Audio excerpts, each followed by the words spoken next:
Well, good morning to all of you. It's a pleasure for me to be here at UVU today.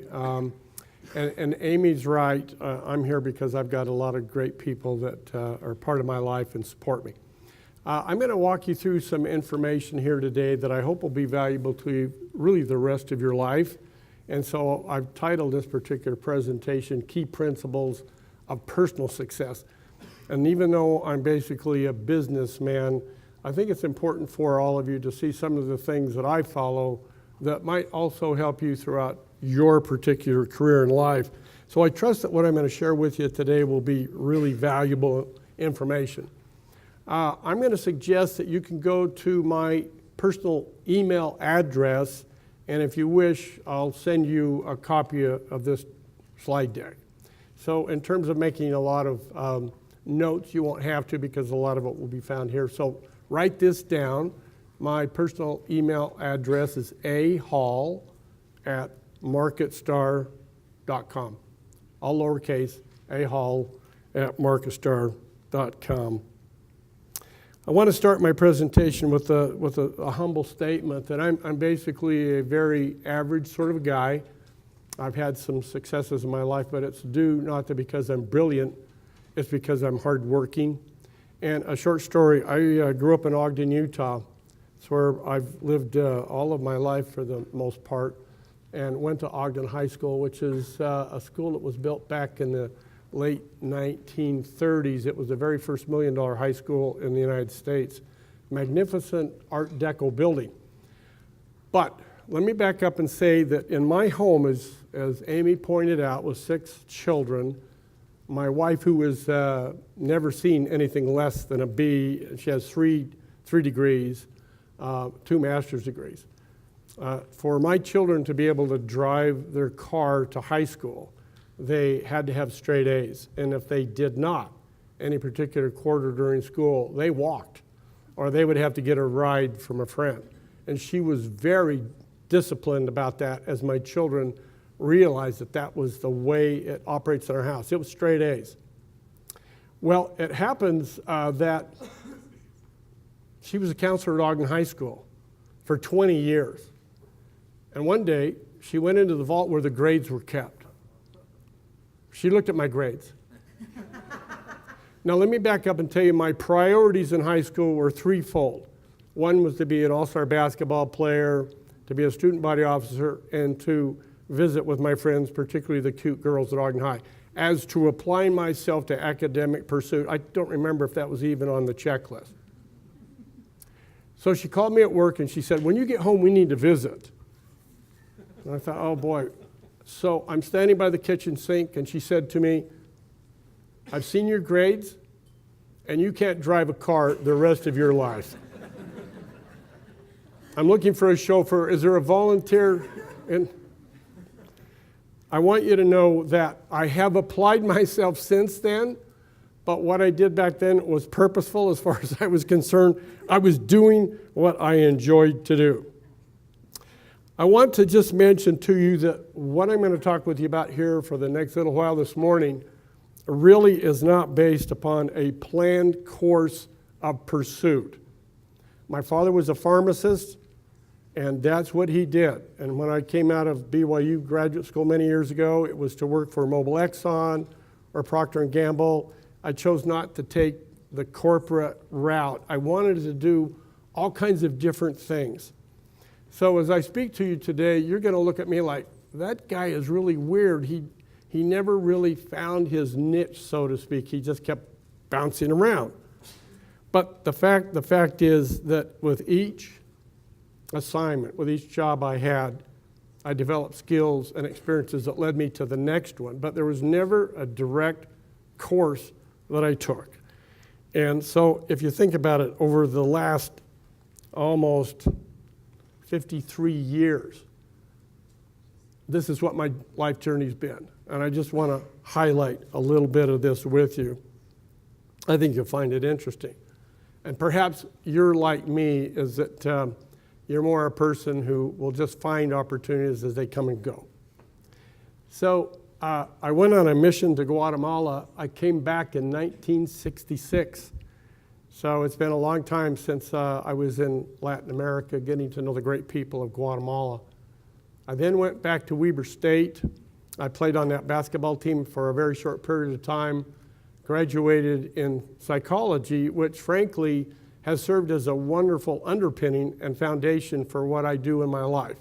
For business, I would recommend to all of you to take some classes in understanding human behavior.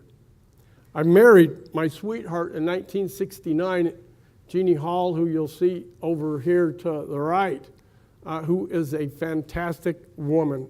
As Amy points out, she's much more superior to me in so many ways. Talented, lovely, compassionate. She takes care of my 97-year-old dad in my home and has done for 11 years. And together we've had a wonderful family. We married, and then Jeannie and I went in the United States Peace Corps right after graduation in 1969. And we lived in an adobe hut. And together, that's how we started our married life, making 11 cents an hour. I promised her in time we would make more than 11 cents an hour. And over the course of time, I've kept my word. We then both came back to BYU, where I got an MBA, and Jeannie got her master's in counseling. Since that point in time, I've had 4 jobs where somebody hired me and I was an employee. And you're going to see later in my presentation what I did with those 4 jobs. But there certainly came a time when entrepreneurship, let me back up, when entrepreneurship was really what I wanted to pursue, because that's who I am. I wanted to make sure I was doing things my way and I was developing business ideas that were appropriate for my customer base. Over the course of that time, as Amy pointed out, Jeannie and I have 6 married kids and 18 grandchildren. And we basically look at these children and have a rule that they must live near us, at least no more than 15 minutes from my house. So far, those 6 married children, except for one son who's in Houston, Texas, bailing people out of their flooded homes, they all are near us on a regular basis, which is a success for me. So my personal journey of success includes all of these. I love my family. I love the opportunity to serve other people in a church assignment. I love being a community advocate of helping the places where I live. And now I'm involved in philanthropy. So my journey isn't over, and I wish to point out that the success that I've had over the course of these years is that I always want to maximize my life in every area that matters most to me. I want you to really think about that concept of maximizing what you're going to be doing in your life and staying true to that. I've never deviated from this mission of maximizing. It's so key to what I'm going to teach you today about how you can have success in your life. I wish to just take for a moment then and list for you sort of how I approach my life and how I approach the things where I think I can be successful.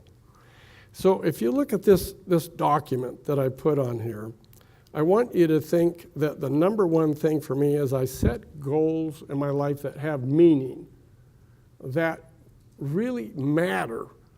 And there are so many things you can do in your life that sort of are shallow. They really won't be fulfilling to you. So in the course of my life, I've always thought, what is it that I should pursue? What is the dream that I wish to follow? And it better be meaningful. It better have some value in what I'm trying to accomplish. The second thing I would have you know is I need to do those things in the specific important areas of my life. And if they don't fit with some things I'm going to show you here in a moment, then I just don't pursue them.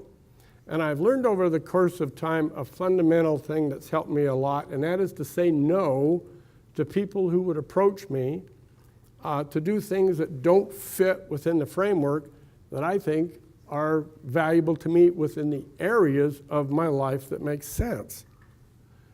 We'll get into that in a little more depth here in a minute. The third thing that I've learned over time that I hope you'll find interesting is I try to match the objectives I have, the goals that I like to pursue that match up with my interests, with my needs, with my skills, with my experiences, and they had better be such that they make me happy when I do them. I find if I'm not doing things that don't cause that sort of happiness and joy inside of me, I'm not very good at it. I've got to have a passion for things I like to pursue. So there have been times in my life when I went down a course that didn't match up very well with my interests. And the moment I get into that, I find out I better get out of that, I better back up, I better go where it's going to matter most to me. I also find that we need a plan to follow. So we have sort of the objective of where we're going to go, but we also need to have a specific, thoughtful set of steps that we need then to pursue to get us to our ultimate objective. And by doing that, my hope is it'll bring me fulfillment. By following the steps, knowing that I have to be patient, knowing that it takes time, but that I will get there. There are a few more things I would have you consider as we look at this. Because I'm an average person, because I'm not brilliant in any fashion, for me it means I need to work hard. I need to put the time, the energy, and the focus into things that I do. And hard work for me overcomes some of the barriers I would find in life by not necessarily being the smartest guy sitting around the business table. So it's hard work for me. It's industry. It's putting the time in it to do it. Overcoming challenges is something I would have all of you look at because you do it in your daily life as students, as parents, as people at work. You have to find ways to overcome the barriers that you face. And one of the fundamental things that I've found is I must do everything in my power to get around, above, under, whatever it takes to get past the challenges that come my way, because they do come. And they come in all different fashions. Sometimes we can expect them, and there are times when we actually are surprised when the barriers come. Think about how important that is for your personal success. Being flexible is another key element for me, because I find that things change and I've got to be in a position where I'm not so fixed on something that I now can't make a pivot, or I can't do something that's a little bit more around the situation. Flexibility versus rigidity is a wonderful attribute to have. I've also found that I need to make corrections. It's very common for me as I get into a situation to look and see there's a problem here. There's something that's a challenge that I need to now fix. I need to repair. I need to do something to correct sometimes my own behavior, my own attitude, my own thinking, let alone the problem that faces me. And lastly, and maybe one of the most important things that I've learned in the course of trying to be successful in my life is to reach out to others, generally to people who could be mentors, to peers, even to subordinates. I've talked to my employees about issues because they live in the trenches. Asking for help in your life is a significant way to find out how you can be successful. And I highly recommend that you have a pool of people that you trust that you can go to on any aspect of your life. So I have sort of a plan of attack, and I want to walk you through the concept. So I've got these goals. I know sort of how I'm going to do this, but here's my approach. And I found it most interesting that the first one I put on there is my family name. I'm going to tell you in a minute about a book that I'm having written about my life. I have a biographer who's writing it. It's over a 3-year period of time that this is coming together. But one of the things she found in doing her research, that most of the jobs, most of the opportunities that have come to me was because my name was Hall. Because I had a great mom and dad who were beloved in the community. That I had wonderful uncles and a wonderful, sweet grandparents who were honorable, noble people. And so jobs were coming to me because of my mom. She would make an introduction to someone, and that person, knowing my parents, would give me a chance. I then had to perform, there was no doubt. But if I didn't perform, it reflected back and poorly on my parents. So I want you to think how important it is in your life that you keep your name, your surname, golden. Not only to honor your parents, but also in your future, your children will want to look to you, that your name was blessed as well. I can't tell you how important that is in the success of my life, how my family name and my relatives have helped me along the trail. Now, I want you to know that one of the things that's important to me is the 4 jobs that I took strange jobs. I took jobs where I could be the leader, the president, the boss, as fast as I could. Now, my peers coming out of graduate school would go to work for Procter & Gamble, and even today, some of them probably haven't got up to the point where they're leaders in Procter & Gamble. I couldn't wait. I'm impatient. I got to be the boss, and I got to be the boss now. So everywhere I went, it was, I'm going to find the job where I've had a few skill sets that be stepping stones to this, where I'm going to be the head of that organization right away. The one that comes to my mind that I'll just share with you ever so briefly is I became president of Ballet West without ever seeing a ballet except for the Nutcracker when I was 12. It just so happens that I had done some things that prepared myself a little bit to have the opportunity to be there because I knew something about fundraising and I knew something, ever so little, about the arts. So at a young 30-year-old, I was able to quickly become president of Ballet West and take a very interesting assignment forward, maybe the toughest management organization I've ever had. But that's my nature. I can't wait around to take and lead. So if you think about it, I have to be a fast learner. I've got to be a quick study. I've got to get these things figured out and fast if I'm going to be successful at leading an organization. I've learned that I had to persevere, that I've had to keep my head down and not get discouraged and worry about the lack of my accomplishments.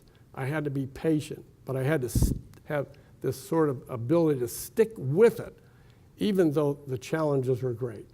And I recommend to all of you, your success in life comes from perseverance and sticking to the task. Again, I include others. I think it's so fundamental to our success. There isn't anybody here today, including myself, that can be successful in life if you don't have a group of people around you to help you and to include them. So I've learned not to be a micromanager. I've learned to be a manager that brings everybody around the table to listen and learn and almost by consensus figure out how to do things. So I'm not a guy who thinks I have all the answers. Fundamental to my success is being grateful, to thank those who've helped me along the trail.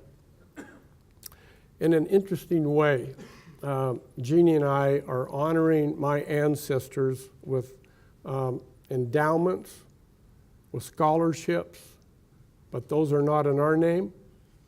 They're in the name of our relatives who preceded us, who are now deceased. We want to make sure that we're honoring them and thanking them, but we like to do it before they pass away, don't we? I recommend we exceed expectations. You set some things that you would like to accomplish in life, and then you take it and you run with it. That's my plan of attack. If I do these things, I find myself successful. Now, my success in some ways has been remarkable, and it's because of the plan of attack and involving other people. Learning quickly, taking the next step. Market Star, who is out here recruiting tables outside the door, hope you visit with them. Market Star, we're just celebrating our 29th year of operation, something I started in the basement of my home around helping technology companies take product to market. 29 years later, this company has thousands of employees. This year we'll generate $6 billion in sales for customers. We have operations worldwide. Those employees are the beneficiaries of wages that we pay so they can have homes, cars, mortgages, and food on their table. I'm thrilled to think an entrepreneurial effort turned out successful. But it wasn't so much because of me. It was because I had a vision, but people came around the vision, and they took it and ran with it. I had success with MarketStar and became wealthy. And Jeannie and I decided to do 3 things with the money that we had. First, I said to Jeannie, here's a bucket of money, dear, that is now yours.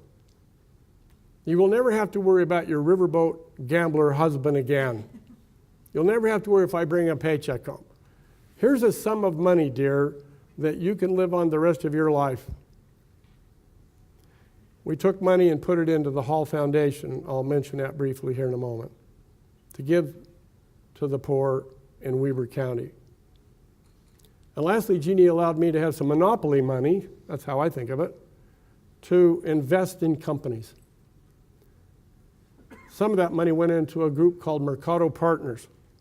It's a fund, an investment fund that Greg Warnock and I formed back in 2007. We raised $52 million. I put some of my money in, Greg did. We invested in companies like Skull Candy, MetaConnect, and a group of other companies that turned out to be highly successful. I think, Amy, we're around 4 times returned money, aren't we? For every dollar that investors put in, we gave them back $4. The return on that is substantial, making us one of the top 10 investment firms in the United States for Fund 1. I took that money and I put it back to Jeannie and into the Hall Foundation.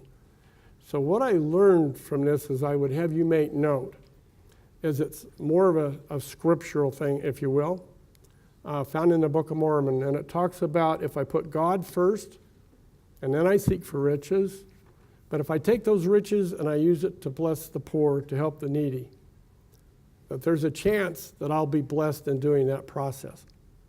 I also look at the parable of the talents in Matthew that talks about the master gives a servant so many talents, and as they maximize those talents, the master comes back and gives the servant more responsibility. So I want you to know that formula works. So as I make investments, as I do things, we take the money, we don't keep it for ourselves. We take that and put it into the foundation to give, to bless the poor. The success we experience is remarkable, not because of us, but because we see providence shining over us and helping us to do things that bless the lives of people. And one of those is an entity called Grow Utah, which we formed 10 years ago, which was established to help technology, sporting good companies, medical companies, startup companies in Utah find a path to be successful so they in turn could replicate what we've tried to accomplish. Where am I now? And this is important for you to see where my life is today. This has always been the case, but I want to highlight it for you today. And I'll give you a little detail on each one of these points. But my focus is on having a love for God, a love for myself, a love for my family, and a love for community. I know where the areas of my life are that count and are the most important. These are they. So as I look at this, Jeannie and I are equally yoked around these specific objectives. One is that we enjoy greater spirituality, that we're physically and mentally fit, that we're more involved with family, and that we're giving back to our community. This is where my heart is, this is where my soul is, this is where we live. This is what we're trying to accomplish. And with God's help, I see no reason why we can't accomplish these objectives. based upon our plan of attack. I give speeches all over the United States, and I'm not afraid to talk about God. There are probably some schools that won't have me back. There are probably some organizations that don't care to have me talk about it, but fundamental to my life is that I need to grow spiritually. So I believe in God. I know He's there. I know I'm one of His sons, and I have responsibilities here on this earth before I leave to take care of things that are important for Him and for me. So I think about daily prayer. I don't think about it, I do it. I read my scriptures. I read them daily. I think about service to others. I spend about 15 to 20 hours a week serving people in need, helping those who need a lift, those who need encouragement, those who need a pat on the back, a hug. And I go to the temple often. I find the spiritual underpinnings of my life really makes and gives me joy. Grow spiritually. I need to stay physically fit. I'm 72, and I notice that as I get a little older, things start to wear out. Is that fair to say it that way? About on June 17th, I had a pacemaker put inside of me. And the reason I had to have that was things are wearing out. And now that that thing's in there, and my heart beats at the right level and doesn't go too low, I feel like I'm 18. Now, my wife's not happy that I feel 18 again, but that's okay, isn't it? I tell her the day I'm dead and I'm laying in the coffin, would somebody please go over and shut off my pacemaker? But because of it, some other issues I deal with in terms of health. I play tennis regularly. I love to play that. I compete with guys who are 30 years younger, and I do okay. I play golf, I bike, I get the rest I need, and I eat well. And I want you to know why this about myself is important, is I can't serve others unless I'm taking care of myself. So to that end, I'm also really anxious to keep my mind sharp. I've got peers that I went to high school with who sort of lost it. They've got dementia, they have other problems. So I look at this and say, I need to do things that will keep me really on top of my game mentally. So here's sort of a list of what I do.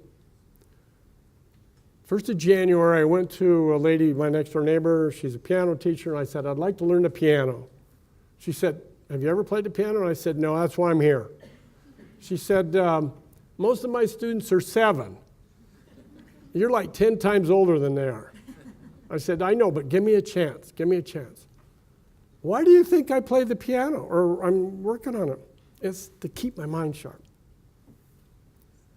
I speak 5 languages.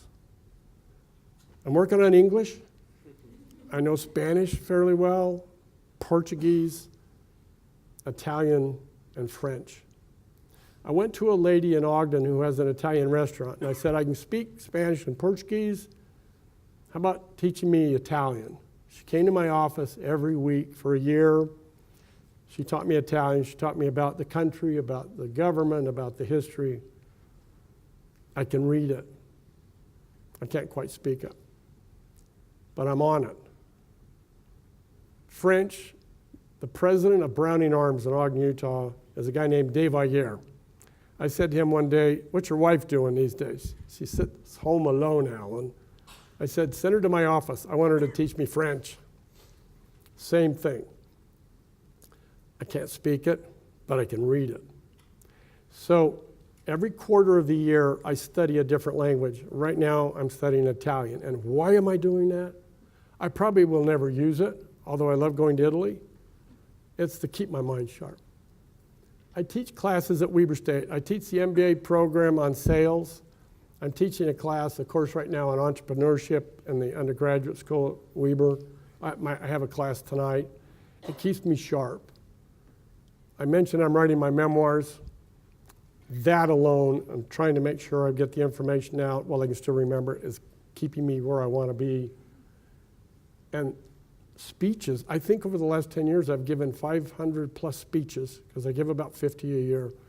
And preparing my remarks means I've got to think. It means I've got to ponder. It means I've got to organize.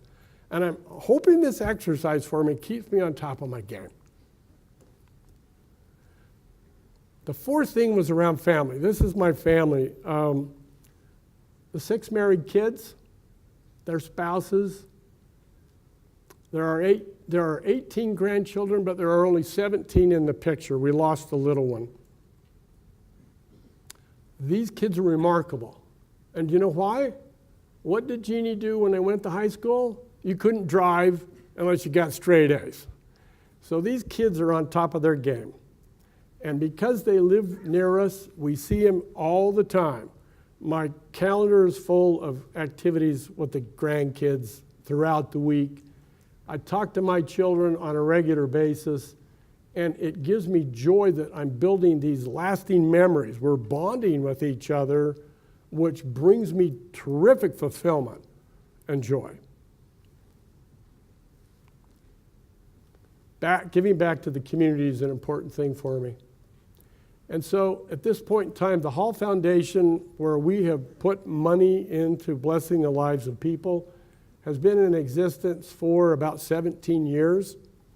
We tend to give about $1 million away each year to about 30 different charities in the Ogden area. Jeannie and I sit on various boards where we can help direct that money to make sure it's going to the right places, where we see as a business person we're getting the right return on those investments to the people. One of those is a inner city hospital called the Midtown Clinic. And because we fund that particular little clinic, there are about 30,000 people who use that facility on a regular basis. So Jeannie and I track how many people went in to get their arms and a cast, how many went in to get checked for prenatal, how many went in there because they needed shots. We also put money into a thing called the Catholic Community Services Food Bank. And by the way, because of my mother, who was so charitable and benevolent, that food bank's named after Joyce Hanson Hall.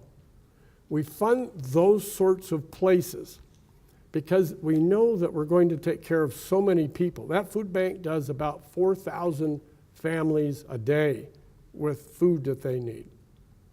It gives me great satisfaction and joy to know that what we're doing with God's money, we're good stewards of the money. And the more we get, the more we're going to give away. One of the things that I have found is important is, again, back to my leadership nature, is I like to be the chair of the board of the entity that's going to raise money. So I'll be a lead donor. And then I'm not afraid to call people on the phone and say, I need you to step up and join us in making a contribution to this particular charity. Most recently, I chaired Weber State University's capital campaign. We had a goal of $125 million. We worked hard during an economic downturn from '08 to the present, and we ended up with hard work raising, with a great team of people, $165 million. So I like the role of giving and getting and leading and serving on boards to make sure we bless the lives of people. Now, I want to make special note of this particular slide because I think of life in stages, and maybe the stages are as short as a year, but I'm sort of out at the end of a stage in my life. I don't know how much longer I'll live, don't know how much more I can do and accomplish. I know where you are. So I would have you consider that you look at what stage of life you're in and what should be your purpose, what should be the goals, and how do you align what you want to do to be successful in this stage. Now, because I look at you as where I was back in 1966 through 69, my goals back then were get out of school, graduate, get a job, get married. That was it. I didn't really need much more than that. So I would sort of look at you and think, you're probably not too different than I was back then. Those are very noble, worthy goals. The time will come when you'll look and say, I need to be a good parent. That'll go up on your chart. I need to be a good spouse. And now I need to make enough money to take care of my family. I need to protect my family. I need to provide. So you will find that there are stages throughout your life, and you'll want to have goals that fit and align in that time period. So today, as I wrap up my talk with you, I would invite you to take a look at your own situation and say, well, what are my goals right now? What am I hoping to accomplish? And do they have meaning? Do they really matter? And my point is, if they don't fit within a framework that have meaning and matter, don't do them. You're just wasting your time, your energy. Don't do things that don't fit in that sweet spot. And then, do you have the plans? Are you thinking about the steps that you need to take in order to be successful? There are rules for success. I want to first tell you about this little rodeo queen. Her name's McKenna Hales. McKenna's from Morgan, Utah. She's Miss Rodeo Utah. I was going to bring her here with me today because I take her wherever I go to give a speech because I want her to talk a little bit about who she is and what she's doing. McKenna, at 4 years of age, decided that she wanted to be a cowgirl and she wanted to be Miss Rodeo Utah at 4. She's now 21. She is Miss Rodeo Utah. She worked hard to do it. I'm working with her as the chairman of Ogden Pioneer Days and overseeing the Ogden Rodeo to help her get ready to go to Las Vegas to compete in the Miss Rodeo America competition. And the reason I take her with me is I want her to learn to speak in front of groups and feel comfortable. But look at the list. She's doing it. She's sticking to her plan. She's not allowed any distractions. She's really overcome lots of challenges. She's making the corrections she's needed to be what she is. And we're now celebrating her accomplishments. All of you sort of can follow these rules of engagement, of how to be successful. And there are certain guidelines that I would add to that I think will make sense to you. You really need to be true to yourself. You can't be phony in terms of accomplishing goals. You have to be who you are and not to change. Working hard, as we pointed out. You need to be excellent at what you're trying to do. Exceed those expectations. And lastly, I'll summarize again, seek advice from others. So my promise to you is, if you follow sort of what I've outlined today about personal success in your life, no matter what it is, you will have peace of mind, you will have fulfillment, and happiness and joy, and ultimately you'll enjoy great success in your life. There's no reason why you, looking at me, Mr. Average, can't do better than I've done in the years that I've spent trying to follow my dream. You can certainly do better than I have. And there, my friend, is a guy right smack dab in the middle who I have the highest regard for. Matt Holland is a remarkable president. I know all the presidents of all the institutions here in the state of Utah in higher ed, and he's certainly in the top. You're lucky to be at a university that's led by this gentleman. He is remarkable, and I'm honored to have been here today to give you a few thoughts that I hope will be valuable to you. And I'll look forward now to, did I do okay? Was it all right what I shared with you?